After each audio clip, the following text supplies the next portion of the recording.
Welcome everyone to the Global Frailty Network Frailty Seminar Series. My name is Olga Theo and I'm a researcher at Dalhousie University in Halifax, Nova Scotia in Canada.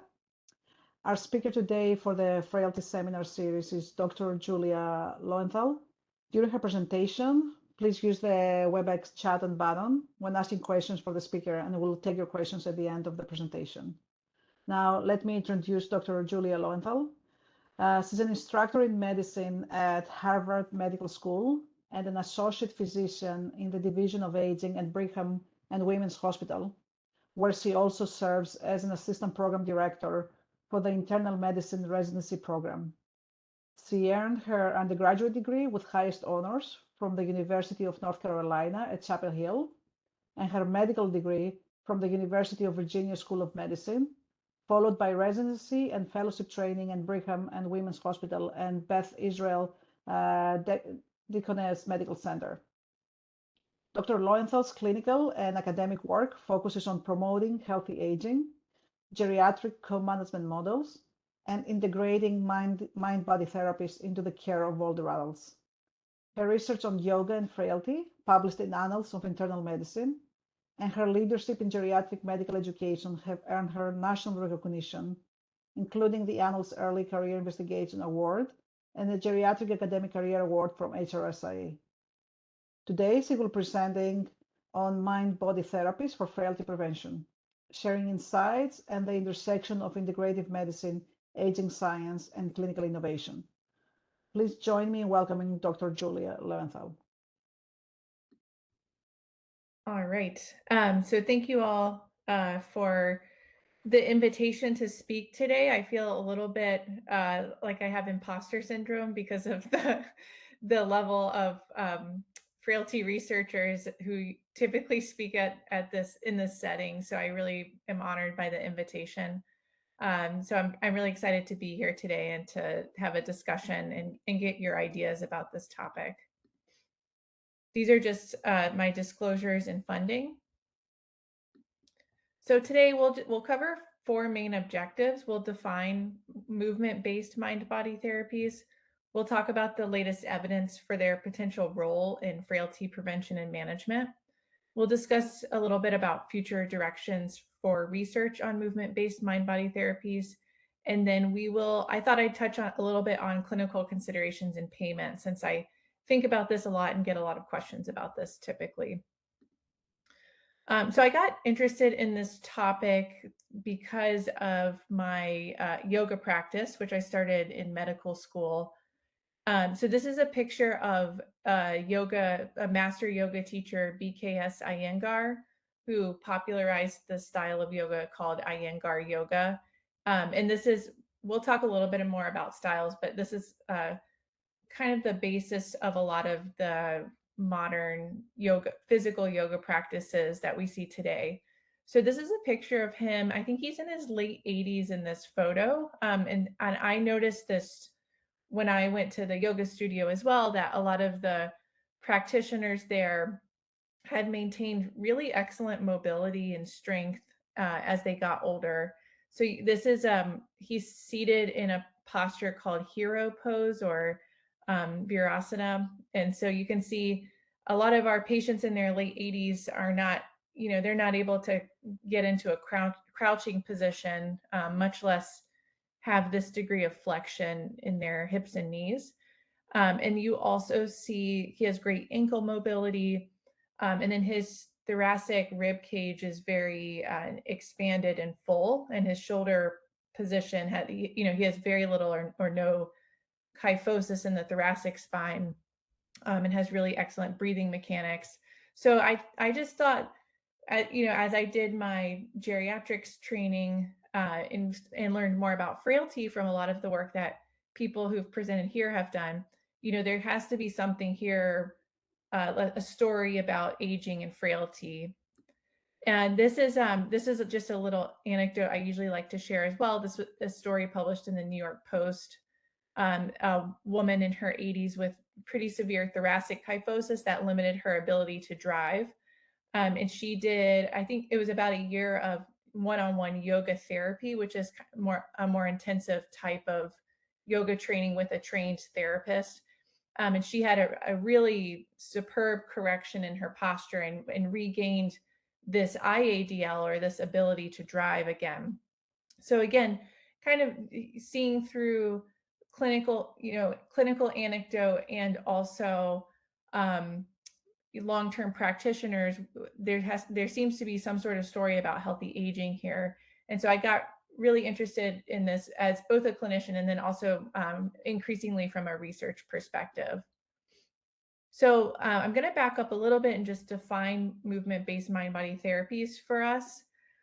So these are subsets of integrative medicine modalities, and there are lots of different ways to slice these definitions, but this is a series of subdivisions that's put forth by the NCCIH, which is the National Center for Complementary and Integrative Health under the US NIH. So I present this understanding that there are lots of other ways to divide this, but this is a way we can speak a common language in research and clinical medicine. And so we'll be talking about mind-body practices, which under which today I'll focus on yoga and a little bit on Tai Chi. These are movement-based therapies. So traditional meditation involves being in a seated posture. And so we won't focus on that as much today, but really those practices that incorporate more physical movement. And again, you can see there are other integrative therapies here that we won't touch on today. And as this audience knows, one of the ways I like to set up this talk is by thinking about frailty as a multi-component syndrome. So we have the Freed physical phenotype model depicted there in blue, and then the Rockwood cumulative deficit model depicted there in yellow. And we know that frailty responds to multi-component interventions. So in our community dwelling older adults, interventions that include physical activity paired with nutritional intervention or health behavior education or social support tend to be the most effective interventions. And so when I was thinking about this early on, what I noticed from my own yoga practice and also from other research that had been done, which we'll talk about, is that yoga, it's really a multi-component practice. And so a lot of people in the West, so in the US, for example, start practicing with physical postures. So they kind of enter in, you can see here, there's all of these physical postures that we see pictures of often, standing poses, forward folds, twists, things like that. There's also the breath regulation aspect. So linking up the breathing with the movement. And then increasingly, you start getting into meditation, and then there are also other ethical and lifestyle practices involved in the yoga system. These are part of the traditional Indian and Hindu practice, have been less focused on by a lot of modern yoga practitioners, but as people tend to practice, they start picking up and implementing more of these in their practice. So, I think a lot of people will describe that they've made healthy lifestyle changes. They start focusing more on sleep. They may tend to start eating a vegetarian diet. So there starts to be kind of a spillover effect to other domains, which I thought was very compelling when thinking about the frailty syndrome. Tai Chi, I will say I know a lot less about, but in a similar way, it's also a multi-component practice. So there are the physical poses, but there's active relaxation. There's typically a social interaction and a community aspect. There tends to be some, mindfulness, focus, philosophy, and spirituality elements. And so similar to yoga as a movement-based mind-body practice, it hits on different domains. So this is data from the National Health Interview Survey from 2017. And so this is data looking at the prevalence of use of different integrative therapies. And depicted in green are the proportion of adults, US adults age 65 and older, who reported use of these practices in the past year.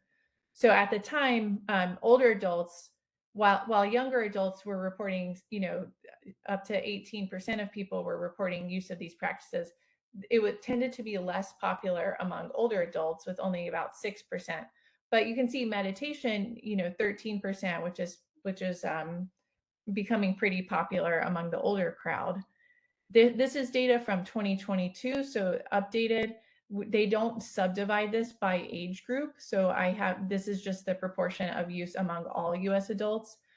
So you can see yoga has really increased in popularity over 20 years. So the blue bar is 2002, the green bar is 2022. So jumping from 5% to almost 16%. And also you can see meditation popular as well. And globally, data from other countries so there's some data from Australia with use as low as 6% among adults. And then from India, one survey, 12%. And then in Germany, up to 19% of adults. So, tends to be, it seems like from the data available, that's about what the global use looks like as far as we know. Likely to be more, I think, in India than has been reported. So now we'll turn towards looking at some of the evidence and research around this topic for frailty prevention and management. So these are some reviews some past reviews that we have collected and kind of collated and looked at what has been reported for yoga practice thus far in older populations by these different domains. And so it seems like, yoga has been reported to have, in many studies, a positive effect on cardiovascular risk factors, reduces the risk of type 2 diabetes, and it also supports, probably most effective in anxiety, but also helps with depression, improves sleep. There seems to be some cognitive benefits, prevention of cognitive decline as we get older. So it touches on a lot of the aspects of frailty that we think about in the different domains.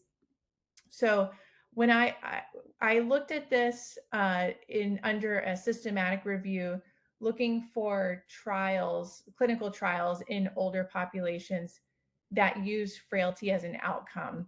And so this is the paper we published in Annals of Internal Medicine in 2023 on this topic.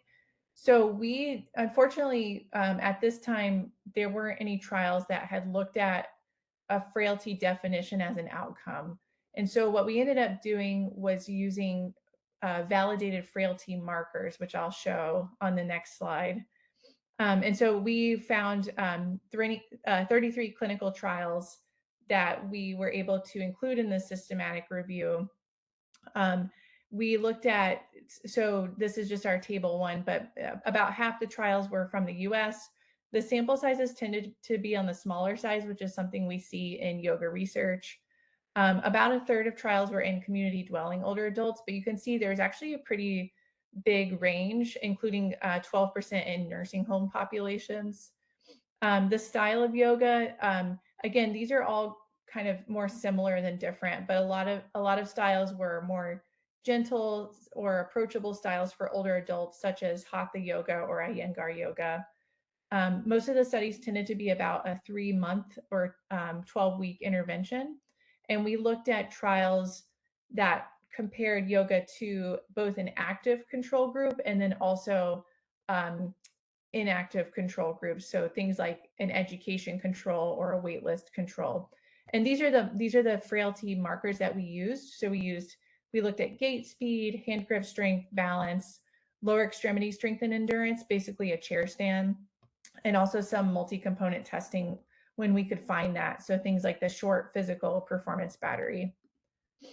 This is a sample yoga program that we pulled out from. This is just one of the trials that we included, and I thought it might be helpful so we could think about what the intervention looked like together. So this is called the Gentle Years Yoga, and this was a 75-minute group-based class that was delivered over 12 weeks. So about 1 class per week, maybe a little less. And this trial, they delivered at yoga studios, but also community centers and in the nursing home setting. and they recruited physically inactive older adults and had a mean age of about 75 years. And their control group here was a waitlist control. And so you can see their protocol here. So they have some strengthening exercises, they have flexibility, and then they have some, this is just an example, but they try to synchronize the breath and movement as is sort of inherent to a yoga practice. So if anybody is interested in trying something at home just to get a sense of what this is like if you haven't practiced yoga before, I thought, so this pose is called Gomukhasana, or cow face pose. And so what you can do is raise your right arm and reach down your upper back. And then you bring your left arm internally rotated in and try to reach for your right hand. And you can hold on to your shirt. You could put a towel or something in between your hands if you can't reach your hands. And this really helps with upper body mobility and flexibility. And you can imagine with aging, this is going to help support getting dressed, or when you're taking a shower, reaching the back of your head, or washing your back. So you can see how some of this starts to translate into those functional status elements and everyday movements that are really critical as we get older. And so a lot of the programs, again, included here focused on elements like that, in addition to a lot of times lower body strength and balance as well.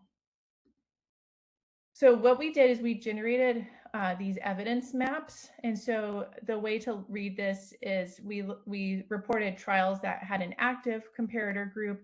So for example, this trial looked at Iyengar yoga versus Tai Chi. And then you can see we reported some of the characteristics.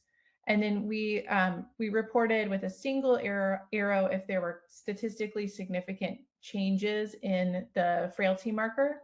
And then the double arrows indicate clinically significant changes. And then the next section are trials with an education comparator, and then so on. So trials with a waitlist or usual care comparator. So what you can do is scan down and look at, for gait speed, for example, you can see when yoga is compared to another type of exercise like resistance training or chair exercises, there tends to be a similar effect in both groups. Whereas if it's compared to an education control or a waitlist or usual care comparator, there were actually a fair number of clinically significant improvements. So we did this because we couldn't meta-analyze the data in this study, and so this is a way to kind of visually map out the results. And then this is just our attempts to meta-analyze it. So you can see for a variety of reasons due to heterogeneity, we weren't able to do this in a full form. But for gait speed, for example, you can see that there were improvements from 0.08 to 0.17 meters per second, so clinically significant changes. And so we include this in the supplement for reference. But what we did, we generated a grade quality of evidence table. So these are for the yoga interventions when compared to an inactive control. And so our conclusion was that there was moderate quality evidence that yoga improved gait speed and lower extremity strength and endurance, aka the chair stand test, in these studies. And then lower levels of evidence for things like balance, outcomes like the SPPB, and then very low for hand grip strength.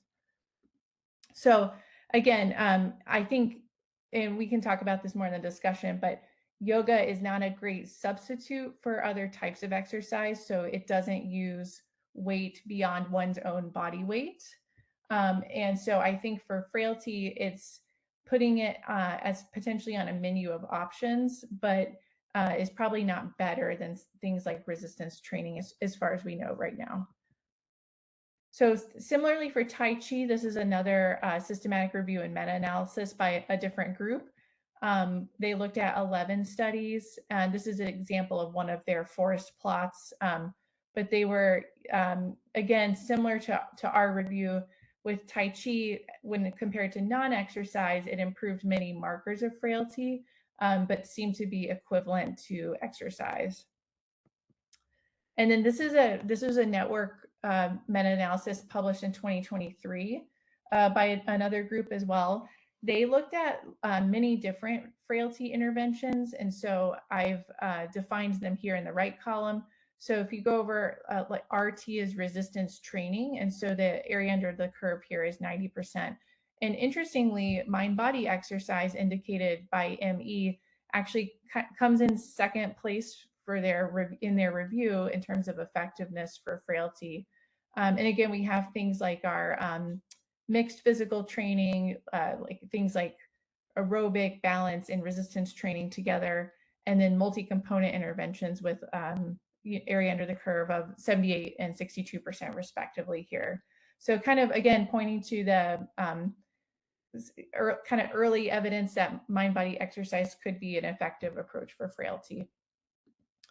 One thing that I think has been understudied and is potentially a part of how it may be working is the impact on inflammatory biology. So this is a review of, again, probably some overlap with the trials I've shown you in the other two reviews, but 26 RCTs of yoga, Tai Chi, and then they also include Qigong and meditation, and looked at different inflammatory outcomes. And so this review concluded that the way these practices might be working is by downregulating the transcription factor NF-kappa B, which results in expression of a lot of pro-inflammatory cytokines. And one of the hypotheses is that mind-body exercise is really targeting the stress response system and downregulating the systemic sympathetic nervous system response. So we've generated a conceptual model of this for yoga specifically, but anytime we encounter a stress, we activate our sympathetic nervous system partly through the HPA axis. And one of the benefits of yoga is the meditative aspect, and that really turns on the prefrontal cortex and helps downregulate this response and activate the parasympathetic response. And so downstream, we have reduced production of circulating catecholamines like epinephrine and norepinephrine, cortisol, and then again, reduced transcription of these pro-inflammatory cytokines.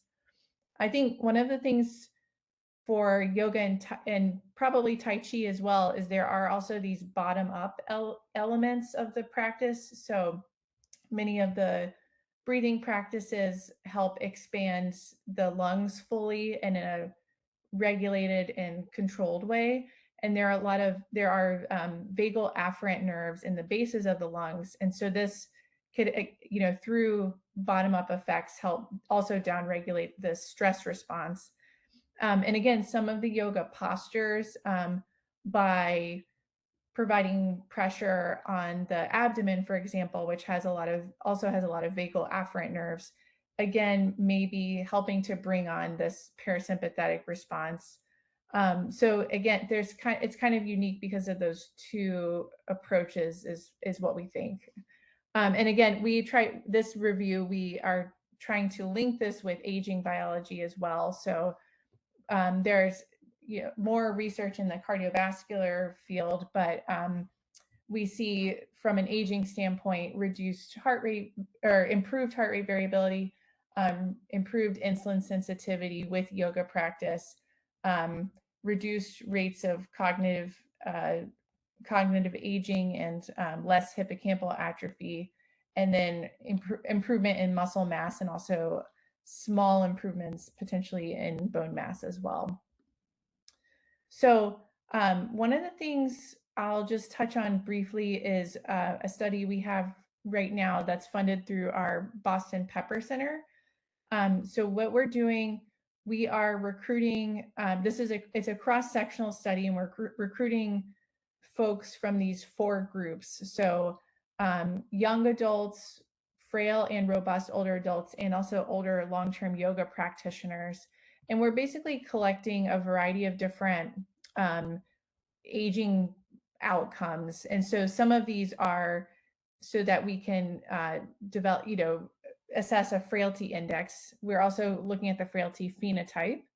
And then we're including some resilience markers, such as orthostatic blood pressure and heart rate variability, as well as some clinically available aging biomarkers, and then high dimensional immune cell phenotyping with a basic science collaborator that we're working with. And so the idea is that, again, just thinking back to that first slide of the yoga teacher BKS Iyengar, what do we expect a longer term yoga practitioner? What characteristics do they have from an aging biology standpoint? And our hypothesis is that we would see, that the younger adults are going to be a bracket, so their aging biology is going to be lowest. Frail older adults are going to obviously have the highest level of aging, and we think older long-term yoga practitioners are probably going to be biologically younger than the robust older adults. So that's our working hypothesis right now. So hopefully more to come on that soon. And then finally, I want to spend some time on thinking through the clinical considerations and the payment for these therapies, because as a clinician, this is really what determines if our patients can benefit from these therapies. So one compelling thing is that older adults may find mind-body exercise more approachable than traditional exercise. So they may be more ready to participate because they feel less intimidated than a traditional fitness setting like a gym. The deep breathing practices may reduce anxiety. They often perceive mind-body exercise as meeting their goals, such as preserving mobility, for example. There tends to be a socialization and community benefit, and there are lower barriers to participation. So there's less equipment. They can practice at home, and it tends to be less painful for those who have arthritis or other chronic pain conditions. So these are from this data is from a couple of qualitative studies of mind-body practice acceptability in older adult populations. And so I think when we're counseling patients about physical activity and exercise, this can be a really appealing entry point to them, and this could potentially get them into really effective physical activity for frailty, like resistance training later on. So typically, when I think as a clinician, for a patient who has something like falls, imbalanced pain, or another major neurologic or medical condition, I'll advise them to start with physical therapy first. We can also try to help them find a yoga therapist. So in that second slide that I showed with the woman with severe thoracic kyphosis that was corrected after about a year, she did what's called yoga therapy, where you work very closely with someone who has more training than a yoga teacher, and typically is more on the level of similar to a PT in their approach. Yoga teachers, you can seek out. There's a sort of centralized directory through Yoga Alliance. I usually tell people to look for people who have some experience with older adults or seniors. So maybe they teach at a senior center or at an assisted living facility, for example. You want to encourage people to use props, so things like blocks, straps, bolsters, blankets, etc. And then these are some good introductory styles, which we looked at a little bit earlier, but Iyengar, Hatha, gentle, or beginner. And then we think about, is this person someone who might benefit from the socialization of an in-person class? Are they a caregiver, and so they really need the option to do an on-demand class at home on the computer? So these are things you can think through with the patient. And then just to say, a lot of senior centers have at least chair yoga classes now, and then Silver Sneakers, which is included in some Medicare Advantage plans, is also, you can also purchase a subscription separately, and they have yoga, tai chi, and other exercise classes online. And then there's a couple of kind of medical considerations in older populations. So I just put a couple of examples here. This is not meant to be comprehensive.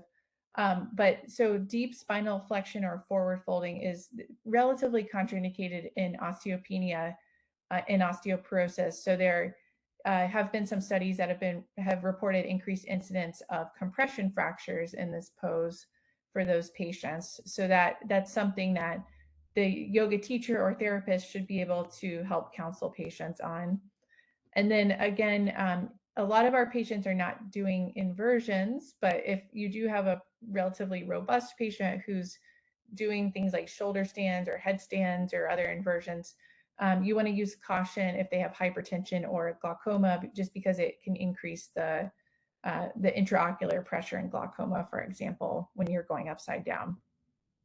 Other adverse effects in older patients, there was one cohort study reported increased dizziness in the older cohort. And so if you have patients who are in a class where they're getting up and down off the floor many times or doing like a heated class, that's just something to be aware of and careful of as well. And so payment in the US. So I'll touch on this and talk about something that we've tried to kind of try to approach this issue. So yoga and Tai Chi practice, and I should say just exercise broadly, is not covered by insurance. You know, physical therapy is, but physical therapy in the outpatient setting is typically done for our older patients, maybe up to 2 or 3 months, depending on the condition. And then that typically ends. And so there's not sort of a payment mechanism currently for exercise beyond that. One approach in the medical setting is potentially application of practices like this as treatments through a medical group visit or a shared medical appointment. And so this is an outpatient visit that's run by a physician, a nurse practitioner, or a PA. So it has to be a billing provider. And you can see multiple patients simultaneously, either in person or virtually even. And these visits can be billed to most US insurance programs, and they are typically billed as a level 3 or 4 outpatient visit. And so and I can talk more about this if anybody wants to get into the details about billing, and I can also provide some resources for that. But so what we tried to do was think about, how do you deliver lifestyle and mind-body practice to a group of older adults in a way that could be implemented in the US healthcare system. And so we, working closely with Louise Aronson at UCSF, developed this program called Age Self-Care Resilience, and we did a pilot study of this last year. So this was a single group pilot clinical trial where we were really trying to look at feasibility and acceptability. And so we just did some pre-post frailty measures. And we were also kind of focusing on intervention development as well. This is just a brief list of so it's 8 weekly 90-minute virtual group visit sessions. And so the topics were really, all the good multi-component stuff that we know about frailty. So home modification, physical activity, nutrition. We had a session on health, self-advocacy in the healthcare setting, goal setting for oneself, socialization, and mind-body practice. And so we had the pilot study included 11 older adults. And these are just, so the mean age was about 74. And jumping down to the bottom of the table, their mean frail score was about 1.3, 1.4. And then they had a mean of about 6.2 comorbidities. So the kind of meaning criteria for pre to mild frailty generally. And so our primary outcomes were feasibility and acceptability. So we did this through a mix of quantitative rating scales and qualitative interviews. And so I won't present that data just because it's a little we present it fully in our paper, but we had predetermined feasibility and acceptability criteria that were met. And then in our qualitative interviews, we had 3 major themes come up. So one was that people had really a mixed reaction to the term pre-frailty.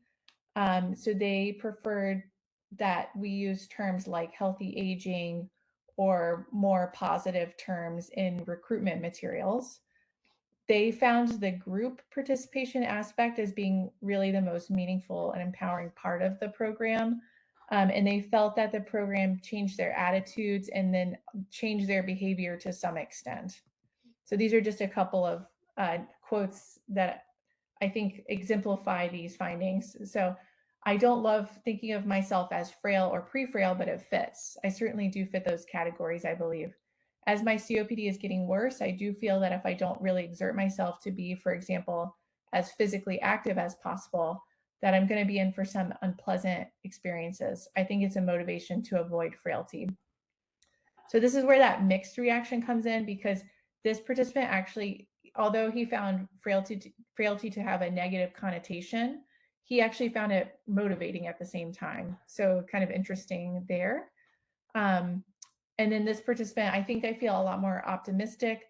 I feel like I'm capable of helping myself and getting in the habit of asking for help and figuring out how to get the resources I need. I feel more confident about the fact that it's okay to be in a group like that. So again, kind of that idea of building self-efficacy, having a positive mindset, getting the person into kind of a problem-solving mode to figure out what they need to support their health. These are just some exploratory outcomes that we looked at as well. So these, again, our primary outcomes were feasibility and acceptability. But so we did report a frailty index, and so you can see the pre-post findings in the bottom row of this table. And so the mean change was minus 0.012 for the frailty index. So this again, these are just pre-post in this single group. So some small improvement there. And then we mapped this along the on a radar plot, which Dae Kim has built in with his frailty index calculator available online. And I believe he's presented about that before in the setting. But this is from a single participant. So just looking at what are the domains of frailty that improved after the program. So you can see this person actually had the biggest improvements in mood, and particularly for this person, depression improved the most. They also had pretty substantial improvements in function, and then smaller improvements in physical activity, cognition, and then physical function less so. So, and again, we looked at this by participant. So this is just an example from one, but kind of exploring what is this group visit program doing by the domain of frailty.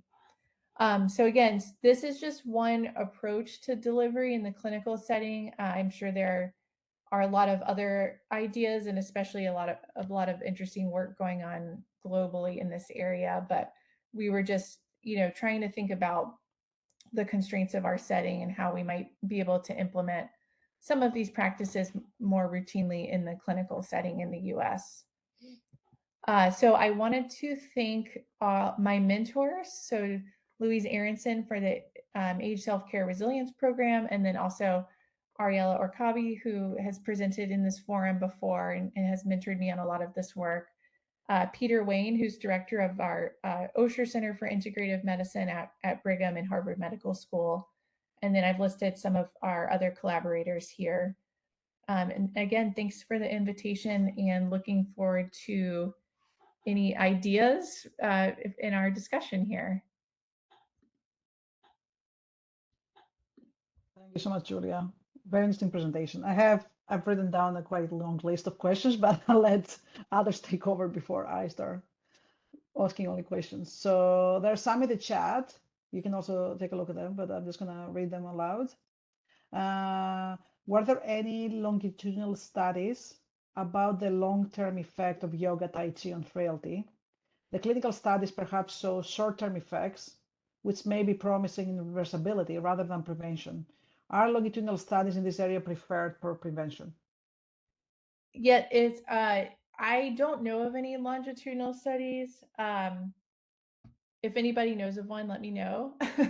So when I was doing some of my work for this review, I read a lot of the literature, and so I haven't found anything to this extent. I know that for short-term studies, Helen Lavretsky is a geriatric psychiatrist at UCLA, and she's done some work on short-term programs and looked at some of the epigenetic clocks and telomerase activity and telomere length and other examples of those outcomes.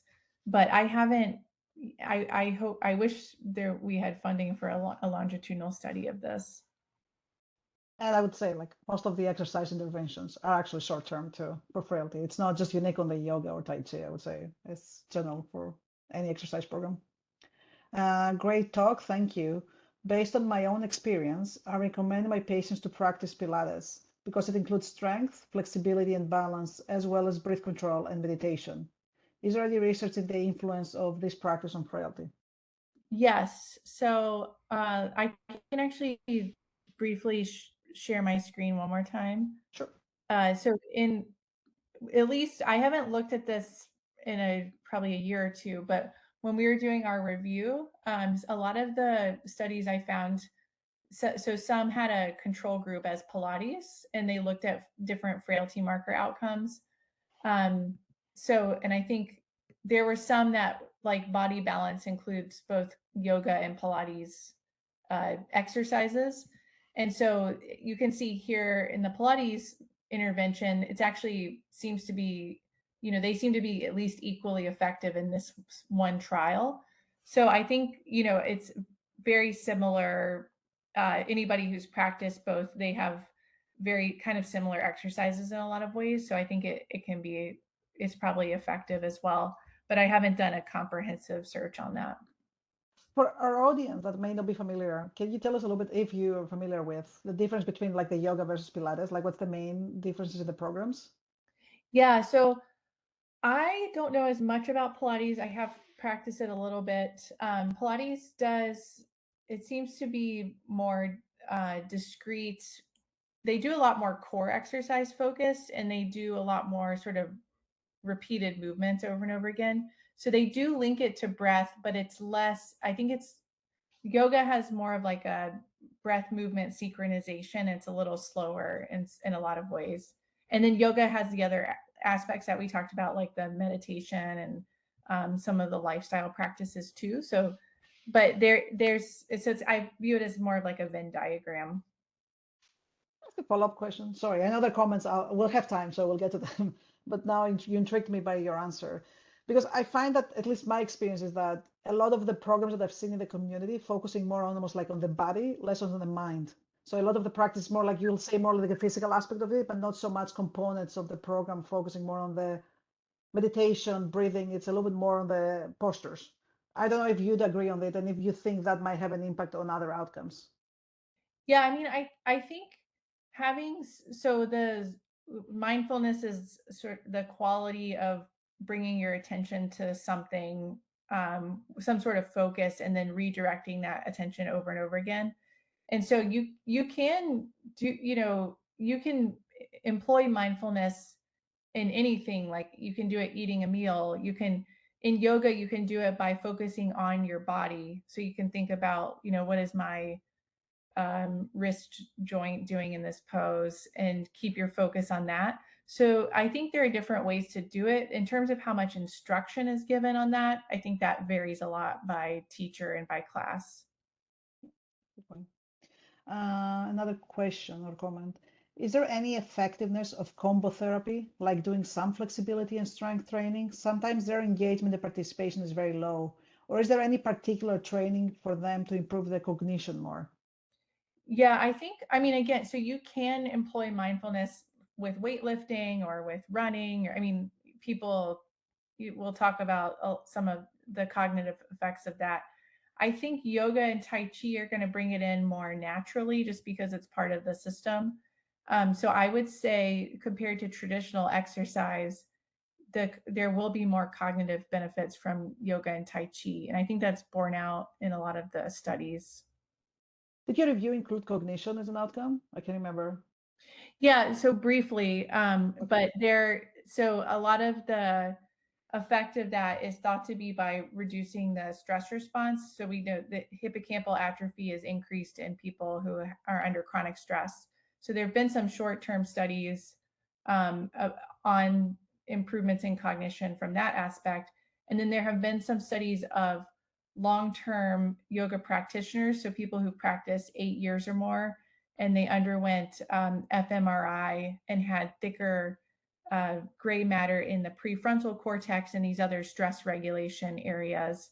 And so there's thought to be a benefit from both the reduced effects of chronic stress and then also just increased network connectivity as well. Great talk, thank you. Can you comment on the effectiveness of yoga versus dance therapy in older populations on some of the outcomes you mentioned? Yeah, I mean, dance is also, so I was talking about this with Dr. Wayne, one of my mentors. So dance is also a really powerful intervention because you have to synchronize the movement. You're working on, flexibility, strength, coordination. There's a social aspect. So there's probably some similarities. I don't have any studies that I know of that directly compare the two, but I think if you think through the intervention, they're probably, and especially if you're working with a patient, you're going to work with them on their preferences. And if they come from a background where they did dance when they were younger, that might be a really good intervention for them. Thank you. And for our audience, please feel free to add your questions to the chat. I have another question. Like you did mention about the group visits as a way for you to implement yoga or other exercise in your practice. Any other recommendations about how this can be implemented, or at least before you're doing group-based visits? Like, is there, as a solo clinician, like how would you approach any exercise program for your patients?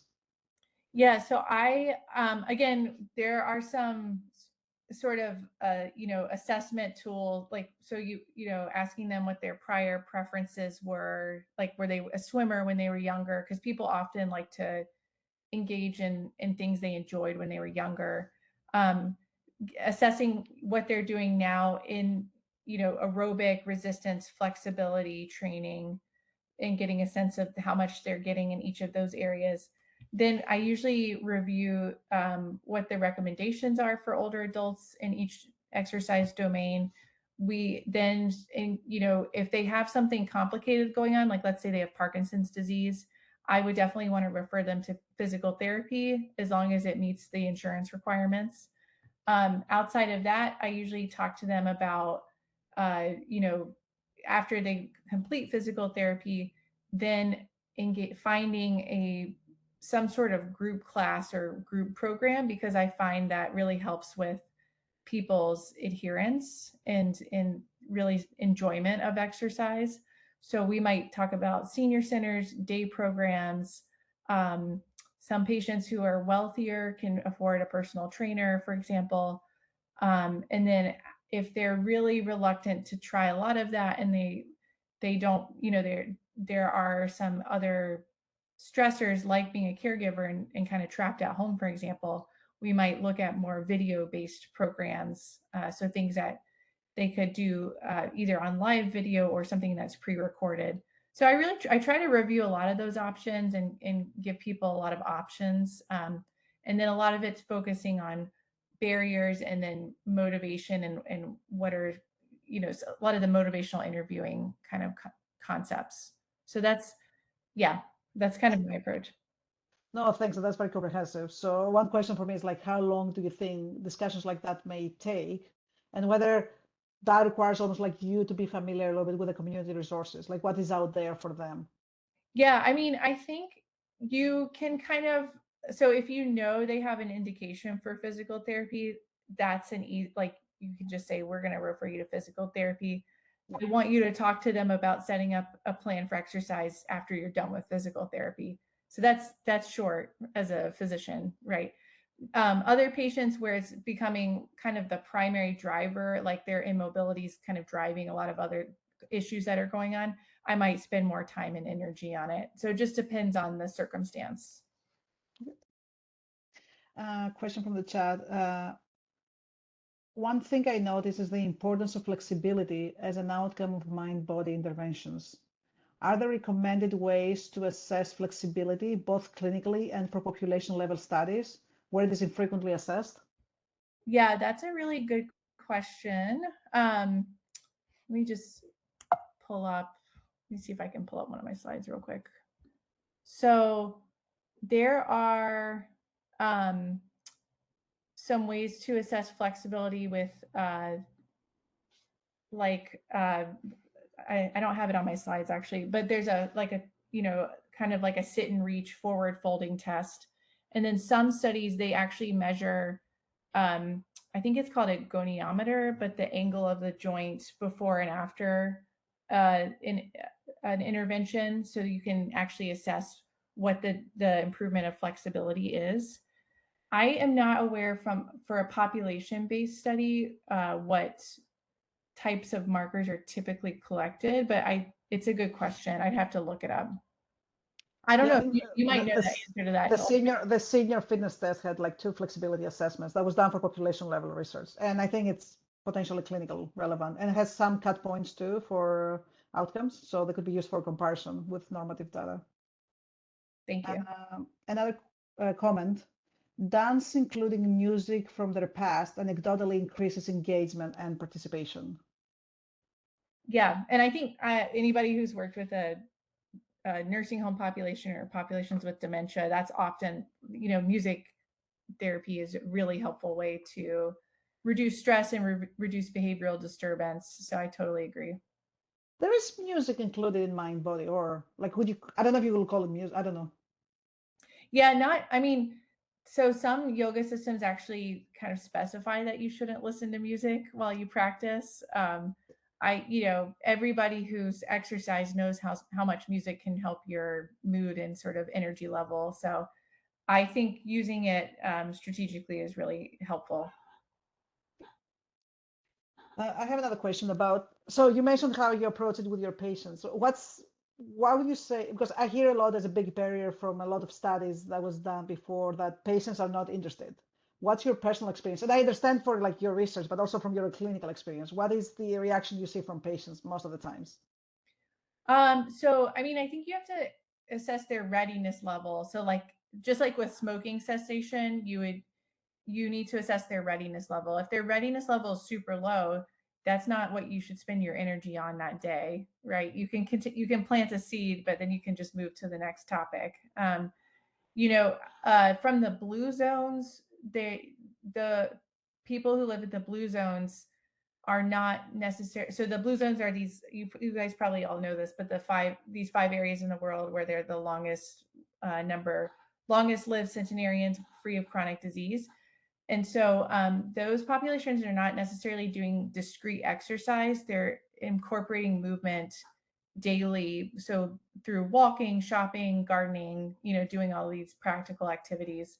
So that's another way to think about with patients, there's like these movement snacks. So can you get up from your chair at least every half hour and do something around the house? Are there ways to make movement just more natural if you're not someone who wants to go to an exercise class or kind of do a discrete hour of exercise?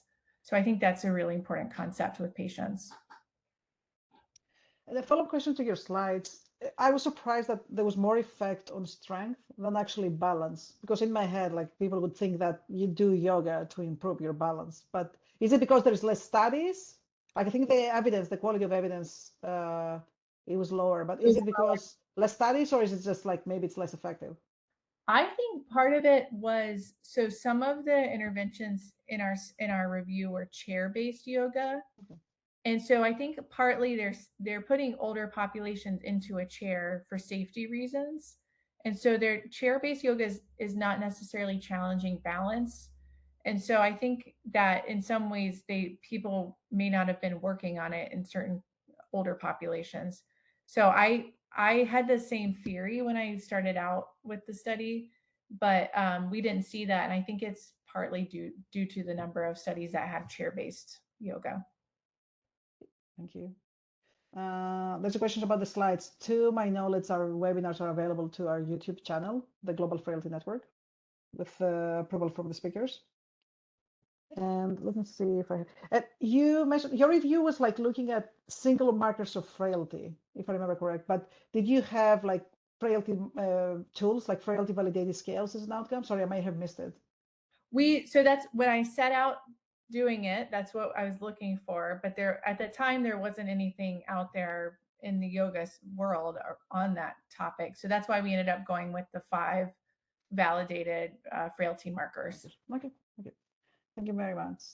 And I think we're running out of time, and I don't think there are any more questions. So on this note, I would like to thank you so much for your presentation and for our audience for all the interesting questions. It was definitely a very interesting discussion happening. And thank you again for participating in our Frailty seminar series. And I would like to invite you to participate in our next webinar that will be on Wednesday, June 11th at 2025, same time. The topic will be Depression and Frailty, A Tale of Two Geriatric Giants by Dr. Ivan Abrahamian from Brazil. Thank you, everyone, and enjoy the rest of your day.